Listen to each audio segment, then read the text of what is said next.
انما انت محتاج صاحب صالح.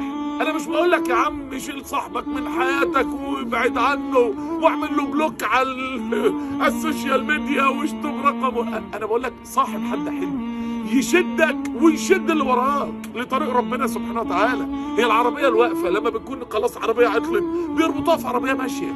اربط نفسك في عربيه ماشيه لحد ما المكنه بتاعتك تدور وتلاقي نفسك في طريق ربنا بسهوله. اكتر منظر يضحك في الدنيا الكويس اللي مصاحب ناس مش كويسه. عارف ليه؟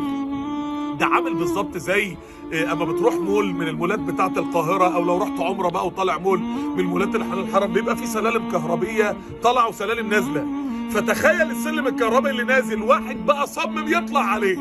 تخيل بقى وقعد يجري ويموت نفسه، والسلم نازل اصلا كل اللي بيجري لفوق السلم بيرجعه له تاني لتحت. فده احسن اداء ممكن يعمله في حياته انه يفضل صفر.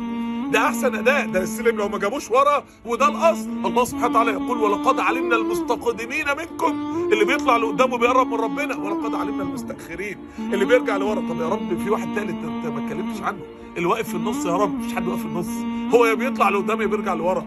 قال لا طب انا ما برجع، طب انا ما بطلعش لقدام، يبقى بترجع لورا. انا واقف في مكاني. مفيش حاجه اسمها واقف في مكانك، لو ما بتطلعش لقدام يبقى بترجع لورا.